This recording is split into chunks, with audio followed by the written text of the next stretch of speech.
Ya no hay trilobites en el mar. En Siberia no queda ni un mamut. Las ballenas desaparecerán. Así que humano, ya solo quedas tú. Pueblos del mundo, extinguíos, dejad que continúe la evolución. Esterilizad a vuestros hijos, juntos de la mano hacia la extinción.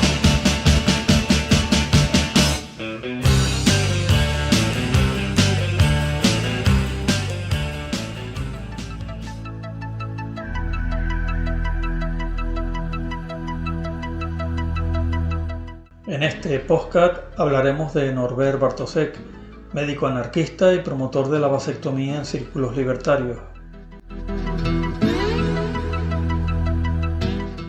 A continuación podrán escuchar un fragmento de la película Fresas salvajes.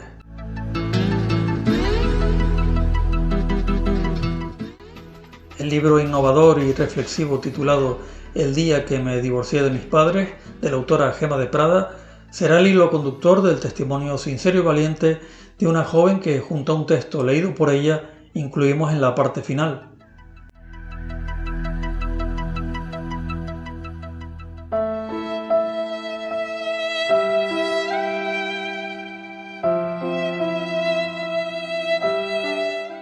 Norbert Bartosek nació el 11 de septiembre de 1902 en Marienberg, en el antiguo Imperio Austriaco. Fue un médico anarquista de medicina, promotor de la vasectomía en círculos libertarios. A principios de la década de 1930, en Austria, con su hermano Clemens Bartosek, médico y jefe de la clínica en Graz, inventó un nuevo método, que además puso en práctica, para practicar la vasectomía, es decir, la esterilización masculina.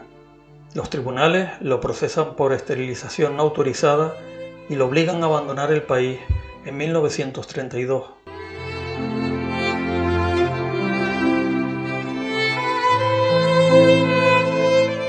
En 1933 llegó a Francia después de una visita a España y allí encontró refugio con militantes anarquistas.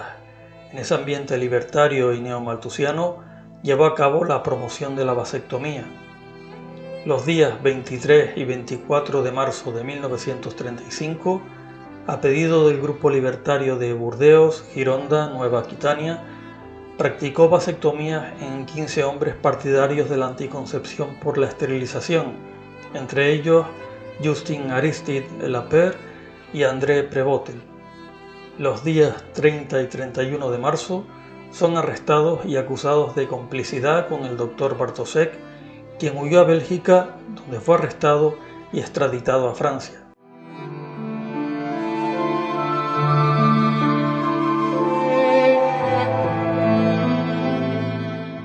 Una intensa campaña de opinión pública es coordinada por el Comité de Defensa Social de Burdeos.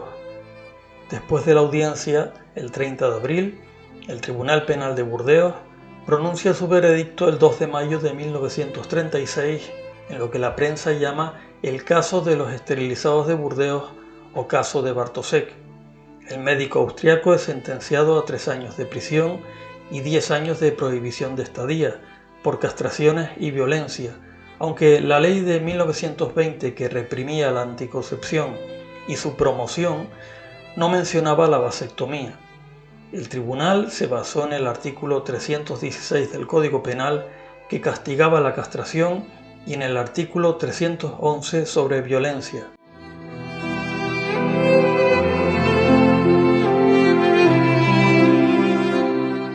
El Tribunal de Apelación confiscó el archivo el 1 de julio.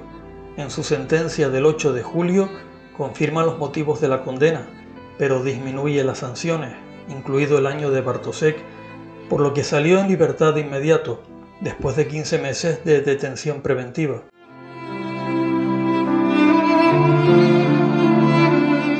El 1 de julio de 1937, la División Criminal del Tribunal de Casación emitió un fallo confirmando el del Tribunal de Apelación. La vasectomía se consideraba agresión deliberada y premeditada y el hecho de que las víctimas hubieran consentido en la violencia no era exclusivo de la premeditación.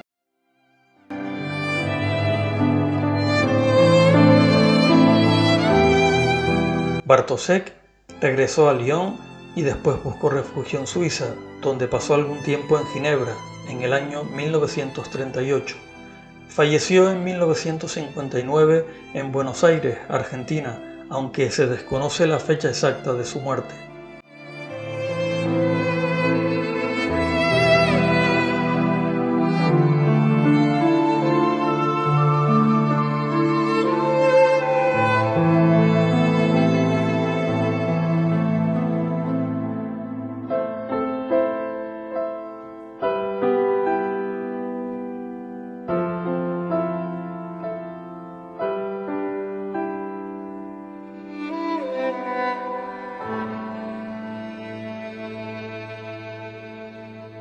¿Quieres saberlo todo si es que no te aburre? Claro, te lo agradeceré mucho. Fue como cosa de hace 2 meses. Yo quería hablar con Eva y cogimos el coche y nos fuimos hacia el mar. Estaba lloviendo igual que ahora. Eva estaba ahí. ¿Dónde estás tú? Bien, me has hecho caer en la trampa. ¿Qué es lo que me quieres decir? Algo desagradable. Hubiera preferido no tener que decírtelo. Entiendo. Te gusta otro. No seas crío. Que no sea crío. ¿Qué quieres que piense yo? Me dices con voz de ultratumba que necesitas hablarme. Me haces salir en el coche lloviendo y me traes de excursión hasta el mar. Marian, por Dios santo, habla de una vez. Aprovecha esta estupenda ocasión que tienes para soltarlo todo y no me tengas más en vilo. Me vas a hacer reír. ¿De qué te has creído tú que te voy a hablar? ¿De que he matado a alguien o de que he robado la facultad? Voy a tener un hijo, Eva. ¿Estás segura? Ayer me dieron el resultado. ¿Ah, sí? Oh. ¿Y ese era el secreto?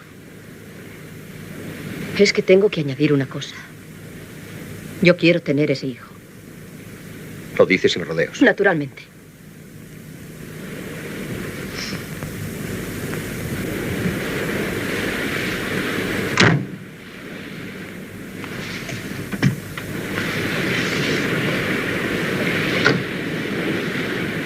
Ya sabes que yo no quiero hijos. Y sabes también que tendrás que elegir entre él o yo. Pobre Eva. Haz el favor de no compadecerme. Es absurdo vivir en el mundo. Y más absurdo todavía poblarlo con nuevos desgraciados, y lo más absurdo es creer que ellos serán más felices. Eso son palabras. Como quieras. Yo mismo fui un hijo no muy bien recibido en una familia que era una imagen del infierno. ¿Está completamente seguro el viejo de que yo soy hijo suyo? Sí, todo eso es muy emocionante, pero no es excusa para que te estés portando como un crío. Mira, yo tengo que estar en el hospital a las 3 y no tengo tiempo ni ganas de seguir discutiendo. ¡Cobarde! Sí, lo soy. A mí esta vida me revuelve el estómago. Y no quiero cargar sobre mí una responsabilidad que me obligue a vivir más de lo que me venga en gana. Sabes perfectamente que hablo en serio y que no se trata de histerismo, Marian.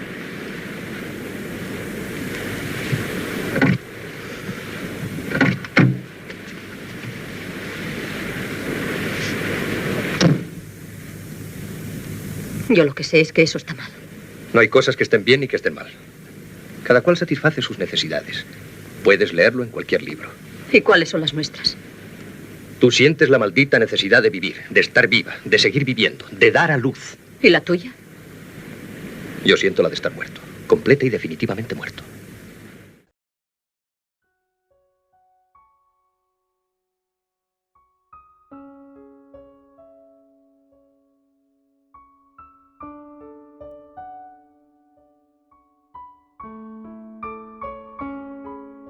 Mi propia batalla. Como muchas otras personas en el mundo, yo nací en el seno de una familia disfuncional, y aunque durante la adolescencia conseguí distraer mi malestar psíquico con largas horas de estudio y lectura, al finalizar la carrera y sobre todo tras conseguir trabajo estable, se hizo evidente que ya no podía seguir viviendo de espaldas a la realidad. Empecé a no encontrar sosiego, a padecer bloqueo emocional, cansancio crónico y a no dormir bien. Con frecuencia somatizaba con malestar físico mi malestar psicológico e incluso el sistema inmune se vio afectado, hasta el punto de serme diagnosticada una enfermedad autoinmune. Sin muchas esperanzas acudí a la consulta de un psicoanalista hace algo más de 10 años y ese mismo día me diagnosticó, si es que este término puede usarse en este caso, como víctima de una familia disfuncional. No podía creérmelo. Yo sabía que no me gustaba mi madre, que procuraba excusas para pasar temporadas alejada de ella, que era más feliz lejos de casa que cerca de mis padres, pero no imaginaba que todo aquello pudiera hundirme de tal manera que me llevase al insomnio pertinaz, que no pudiera concentrarme en nada, que la anomia me ganase por momentos, que la angustia dominase mi vida. Tenía que haber otra causa. No hay otra causa, reiteró el psicoanalista. No puedo creérmelo. ¿Y qué puedo hacer?, pregunté entre aliviada y escéptica. Alejarte de tu familia, de manera radical y definitiva, contestó el psicoanalista. La mirada se me iluminó. Mi subconsciente sabía que esa era la respuesta y una parte de mí llevaba siglos deseando oír eso. La perspectiva de decir adiós para siempre a mis padres me encantaba. Solo hacía falta que alguien me diera permiso para hacerlo. Aún así, la otra parte de mí pugnaba por encontrar una alternativa, así que, terco e inasequible al desaliento, mi consciente preguntó: tal vez pueda intentar hablar menos con ellos, llamarlos menos, o ir de visita solo los fines de semana, comenté ansiosa. No resultará, respondió con contundencia el psicoanalista. Me invadieron una mezcla de sentimientos encontrados. Por un lado, la ilusión de perder de vista para siempre a mis padres.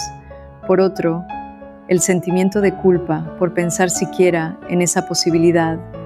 No será fácil. Romper el vínculo te costará toda la energía de que puedas disponer. Va a requerir mucha fuerza de voluntad de tu parte, pero es la única salida, repitió. Tus padres recrudecerán y reforzarán la red, las cadenas y la manipulación que ejercen sobre ti en cuanto empieces a alejarte. Prepárate para ello. Salí de la consulta confusa. Una mezcla de sentimientos encontrados se arremolinaba en mi corazón. Aún no me imaginaba lo doloroso que iba a resultar aquel proceso. Lo primero que hice solo unos días más tarde fue irme de mi casa. Me mudé con una amiga a un piso compartido al otro lado de la ciudad y efectivamente, tal y como había predicho mi psicoanalista, en ese momento mi madre recrudeció su campaña de difamación y descrédito contra mí, extendiendo el rumor de que su hija estaba muy malita de la cabeza y haciéndome sentir culpable con frases de tipo: tu padre está muy disgustado. No daba la cara, no decía abiertamente que era ella la que estaba disgustada. No. Ponía por delante a mi padre porque sabía que por aquel entonces mi padre era aún, luego ya explicaré por qué digo aún, mi debilidad. Esas semanas inmediatamente posteriores a mi marcha fueron espantosas y aciagas. Mi madre llamaba a todas horas para hacerme sentir culpable y obligarme de alguna manera a volver a casa. Yo lloraba, ella porfiaba. Un día, desesperada, fui a verla y le espeté a bocajarro: ¿qué quieres de mí? ¿Qué quieres de mí?, repetía una y otra vez chillando. Perdí los nervios y arrojé mi bolso al suelo. Aún recuerdo ese momento de desesperación, de tribulación y confusión, de rabia, de tormento, y recuerdo las evasivas de mi madre. Yo no sabía qué deseaba de mí, no sabía el motivo de aquella obstinación en retenerme a su lado, si con frecuencia parecía detestarme e incluso envidiarme. Si estaba en casa me humillaba, me insultaba, ponía normas y reglas imposibles de cumplir, pero si me iba se empeñaba en hacerme volver. Sin embargo, no me daba una explicación de por qué me hacía pasar por todo aquello. No podía más. En terapia experimenté avances y retrocesos, tal como había vaticinado mi psicoanalista. Experimenté momentos de duda, épocas de lo que Freud llama reactividad negativa a la terapia, en la que negaba todo lo que decía el psicoanalista e incluso rechazaba la terapia. seguidos de otros de afirmación y de avance. Fueron meses muy duros, de agotamiento, de melancolía, de desesperación. Hasta tal punto las cosas eran complicadas que decidí que lo mejor era buscar otro trabajo, dejar a la pareja que tenía entonces e irme del país. Quizás eso me ayudase a poner distancia e irme alejando poco a poco de ellos, de sus tácticas manipuladoras y de sus trastornos. Aún no sé cómo logré salir adelante en un país extranjero, sola, cansada, agotada por no lograr dormir en condiciones, dedicada a un trabajo exigente y absorbente y aprendiendo un idioma nuevo. Pero salí adelante. Con todo, salí adelante. El contacto con mis padres iba espaciándose, pero durante ese periodo no desapareció. Yo llamaba a casa al menos 2 veces por semana y mi hermana me llamaba cada sábado. Yo notaba que todas esas llamadas me hacían daño, pero no podía evitar llamar. Si no lo hacía, me sentía morir de culpabilidad y remordimiento. Poco a poco fui comprobando que el psicoanalista tenía razón. La ponzoña de las palabras y el discurso de mi madre eran tóxicos para mi mente, y aún así no podía dejar de llamarla. Habrían de pasar varios años más hasta reunir la fuerza y el coraje necesarios para decirles definitivamente adiós a mis padres. Años de zozobra emocional, de sueño ligero, de agotamiento, de angustia vital. Sin embargo, unos 3 años después apareció en mi vida un chico excepcional que rápidamente se convirtió en mi amigo, el compañero al que podía confiar todos mis pesares, la persona que mejor me comprendió nunca, y en él me apoyé para dar el salto definitivo hacia la libertad. Durante los 2 años siguientes dediqué mucho tiempo a descansar y a fortalecerme para afrontar la ruptura con mis padres. En agosto de 2012 rompí definitivamente con mi madre. Por aquel entonces aún confiaba mínimamente en mi padre y en mi hermana, pero cuando mi madre desapareció del escenario de mi vida y mi padre se quedó sin el parapeto que suponía su mujer, se evidenció en él una naturaleza más narcisista, egocéntrica, fría y siniestra que la de mi madre. Por lo demás, habría de descubrir más de una traición y más de 1000 mentiras por su parte, pero eso da para otro capítulo. Mi hermana se posicionó por motivos que yo desconocía en aquel momento del lado de mis padres. Así que 1 año más tarde rompí también el vínculo y toda relación con mi padre y mi hermana. Al contrario de lo que me había sucedido cuando me separé de mi madre, no lloré en este caso. En esta ocasión me invadieron la frustración y la vergüenza de saberme engañada por mi padre y traicionada por mi hermana, a quien tanto tiempo había dedicado en mi adolescencia.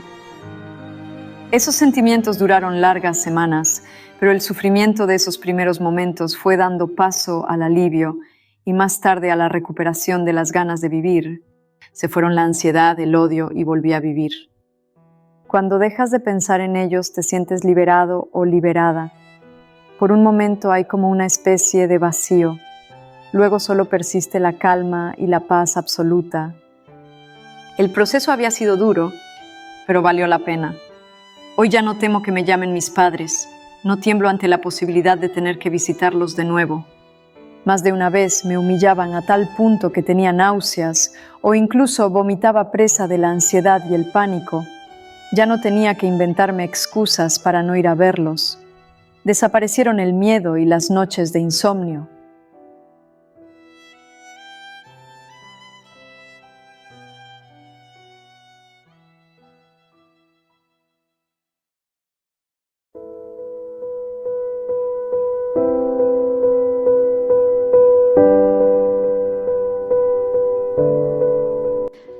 Mucha gente piensa equivocadamente que, tras ese portazo emocional, todo se arregla, que muerto el perro se acabó la rabia, que quien se aleja de la familia tóxica olvida pronto y empieza a disfrutar de la vida, que los que sufren de verdad son los padres abandonados, que no logran procesar su duelo porque no entienden lo que está ocurriendo y se desesperan con la intolerable conducta del huido, etc.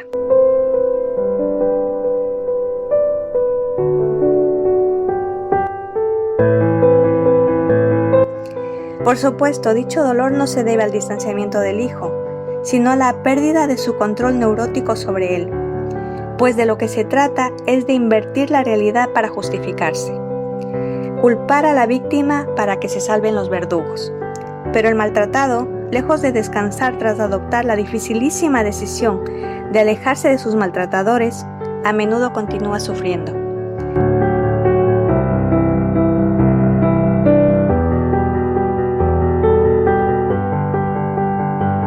Y mucho, para empezar, nadie suele entenderlo.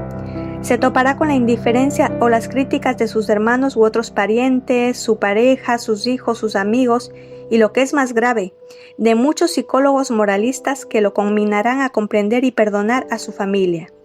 Casi nadie parece dispuesto a entender que la ruptura está muy lejos de ser un capricho, sino el resultado de un largo y durísimo proceso emocional, con terapia o sin ella.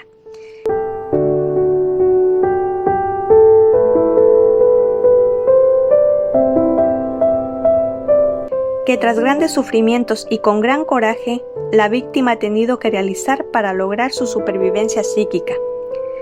¿Quién si no se alejaría de su familia? ¿Cómo un torturado podría dejar de serlo junto a sus torturadores diarios? Algunos parientes inician a veces una cruel persecución contra el disidente. Llamadas, presiones, chantajes emocionales, insultos, amenazas, acusaciones sin límites, y en algunos casos incluso denuncias. Por ejemplo, pleitos de los abuelos exigiendo ver a sus nietos. En general, pocos o ningún miembro de la familia defenderá al huido o será capaz de respetar su decisión. Por eso, enfrentarse a los maltratadores suele significar, de hecho, perder a todos los aliados.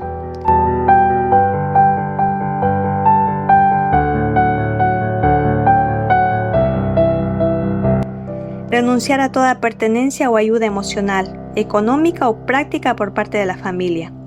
Quedarse completamente solo. El desamparo. Esta carga es muy larga y pesada para una persona maltratada y, por tanto, muy debilitada emocionalmente.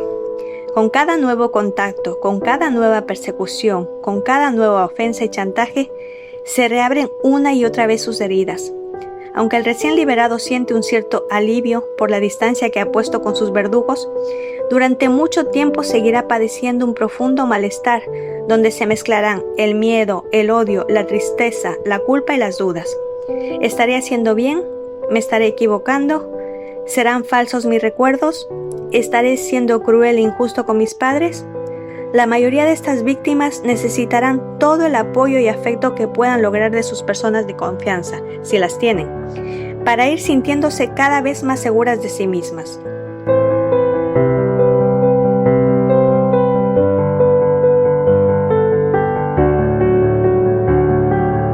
En general, pese a la distancia y el tiempo, las heridas del maltratado nunca cerrarán del todo. Ni siquiera cuando sus maltratadores mueran, se librará la víctima de sus huellas tóxicas, grabadas a fuego en su corazón, su personalidad, sus síntomas neuróticos. A pesar de toda su conciencia y valentía, no logrará evitar a lo largo de la vida ciertas recaídas emocionales. Tristeza, odio, cansancio, vacío, soledad. En ocasiones le asaltará la fantasía de regresar con su familia, como en los anuncios de Navidad, deseando por fin descansar. Pero si lo hace, será desgraciadamente para comprobar que nada ha cambiado ni cambiará nunca. A todos quienes estéis por decretar el contacto cero o lo hayáis decretado, os envío un fuerte abrazo fraterno cargado de luz y amor. Además de nuestra fuerza de voluntad, es necesario apoyarnos en personas de confianza y aprender a asumir que las heridas que tenemos forman parte de nuestra vida, pero no tienen por qué condicionarla ni controlarla. El poder de cambiar y romper con todo aquello que nos hace daño está en nuestras propias manos.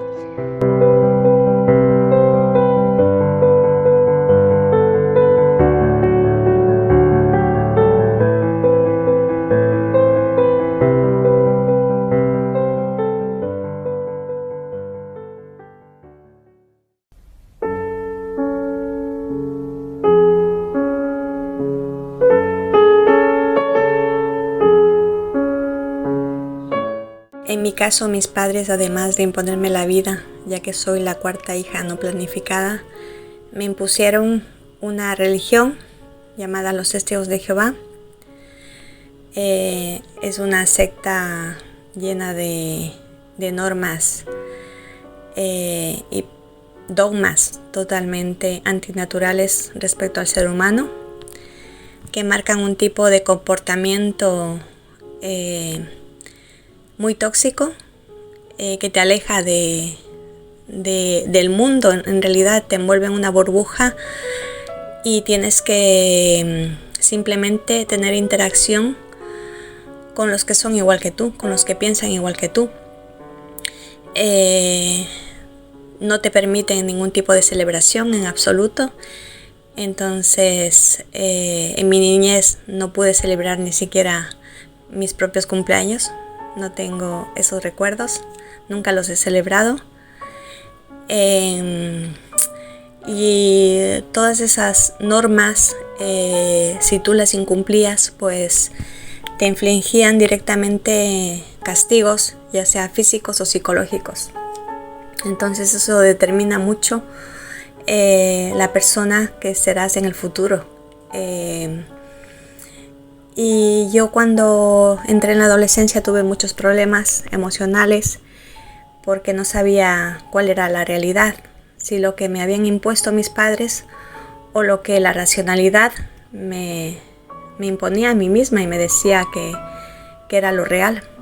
Entonces estaba llena de inseguridades, llena de dudas, y al final opté por abandonar la religión, y fue cuando mi padre me dijo que para él había muerto. Así que a partir de ese momento pues la relación es cordial simplemente, pero no es una relación de familia plena. Mis hermanos también optaron por dejar la religión, solo uno de ellos actualmente está dentro de ella. Pero yo no he abandonado la relación con mis padres por pensar más en ellos que en mí, pese al daño que recibí en mi infancia. Tampoco he abandonado el trato con mi hermana, que es una persona sumamente tóxica, como llaman ahora a ese tipo de personas, que me ha hecho muchísimo daño. Y yo, por pensar en mis sobrinos, pues he tenido una relación cordial. Pero en ese sentido no soy ejemplo de nada, porque yo pienso que hay que cortar de raíz con los lazos familiares que nos excluyen de ser nosotros mismos, de nuestra esencia, de nuestra verdadera forma de pensar, de ser y de estar en el mundo. Personas que quieren que seamos de determinada manera o que no aceptan realmente como somos y nuestra forma de pensar. Entonces, eso no determina nada, el hecho de ser familia. La familia es la que uno construye, personas totalmente ajenas a nuestro círculo familiar, pero que realmente velan por nosotros o tienen un interés real en nuestro yo auténtico, ¿no? Entonces, en ese caso, creo que las personas que estén pasando por relaciones familiares nefastas deben directamente no tener ningún tipo de miramientos, sino que directamente mirar hacia otro lado, o sea, construir su propio camino, y por mucho que pese y por mucho que duela, venimos solos y nos vamos solos. Y este mundo es extremadamente hostil y extremadamente duro como para añadirle el peso de la carga familiar. Así que en ese sentido yo creo que es totalmente sano y mentalmente sano desechar esos lazos y continuar, aunque sea un camino solitario, pero continuar nuestra propia senda. Un saludo.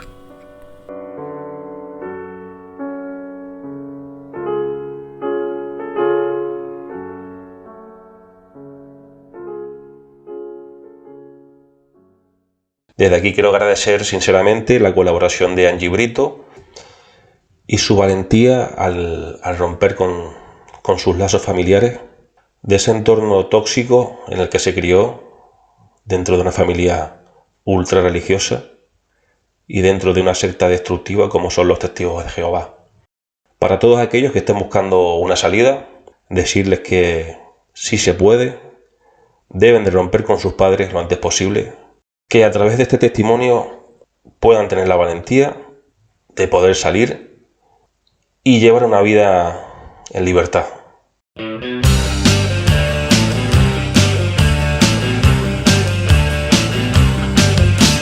Ya no hay trilobites en el mar. En Siberia no queda ni un mamut. Las ballenas desaparecerán. Así que humano ya solo quedas tú. Pueblos del mundo, extinguíos, dejad que continúe evolución. Esterilizad a vuestros hijos juntos de la mano hacia la extinción.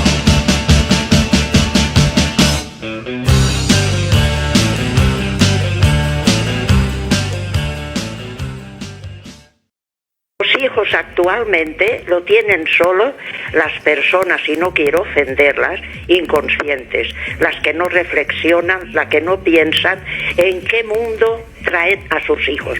¿A qué los traen? A padecer, no los traen a otra cosa. Porque vivir lo que se dice poder mirar el sol 4 horas a la semana es prácticamente imposible.